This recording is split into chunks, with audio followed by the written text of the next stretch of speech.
Hi friends, welcome back to my channel. This is Mufida Nofal from my fashion. എല്ലാവരും സേഫായിട്ടിരിക്കുന്നു എന്ന് വിചാരിക്കുന്നു.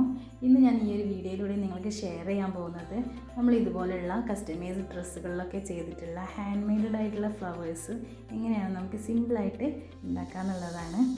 ഇതുപോലെ different colour കോമ്പിനേഷനിലൊക്കെ വരുമ്പോൾ നല്ല ഭംഗിയാണ് ഈ ഫ്ലവേഴ്സ് കാണാൻ വേണ്ടി. അപ്പോൾ നമുക്കിതെങ്ങനെ ഉണ്ടാക്കുന്നത് നോക്കാം.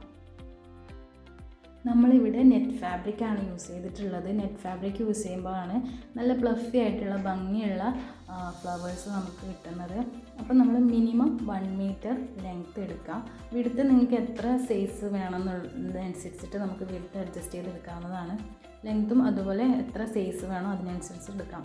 ഞാനിവിടെ 1 മീറ്റർ ലെങ്ത്തും 1.5 ഇഞ്ച് വിഡ്ത്തുമാണ് എടുത്തിട്ടുള്ളത്. അത് നിങ്ങൾക്ക് കാണാൻ പറ്റും അത് ആ ഫ്ലവേഴ്സിൻ്റെ സൈസ്.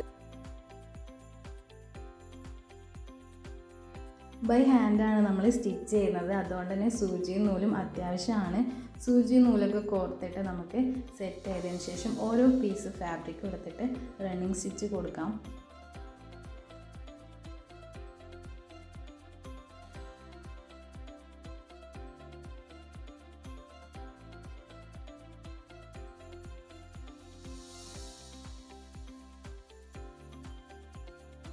മെഷീൻ യൂസ് ചെയ്തിട്ട് നമുക്ക് റണ്ണിങ് സ്റ്റിച്ച് ചെയ്തിട്ട് ഫ്ലവേഴ്സ് ഉണ്ടാക്കാമെന്ന് വിചാരിക്കരുത്. ബൈ ഹാൻഡ് ചെയ്യുമ്പോഴേ ഈ ഒരു ഫിനിഷിങ് കിട്ടുള്ളൂ.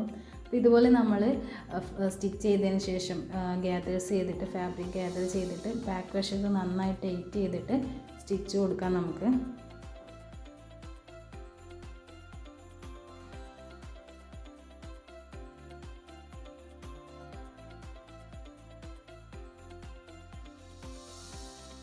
അപ്പോൾ നമുക്കിതുപോലെ കൈകൊണ്ട് തന്നെ വളരെ സിമ്പിളായിട്ട് നല്ല ഫ്ലഫി ആയിട്ടുള്ള ഫ്ലവേഴ്സ് ഉണ്ടാക്കാം. നിങ്ങൾക്ക് എക്സ്ട്രാ ഫാബ്രിക് എടുക്കുകയാണെങ്കിൽ എക്സ്ട്രാ ഫ്ലഫി ആയിട്ടുള്ള ഫ്ലവേഴ്സ് കിട്ടുന്നതാണ്. അപ്പോൾ ഡിഫറെൻറ്റ് കളേഴ്സിലും സൈസിലൊക്കെ നിങ്ങളിത് ചെയ്ത് നോക്കാം. നല്ല ഭംഗിയാണിത്.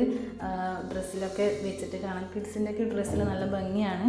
അപ്പോൾ നിങ്ങളെന്തായാലും ട്രൈ ചെയ്യുക. ഇതുപോലെയുള്ള വീഡിയോസിന് വേണ്ടി ഈ ചാനൽ സബ്സ്ക്രൈബ് ചെയ്യുക, ഷെയർ ചെയ്യുക, സപ്പോർട്ട് ചെയ്യുക.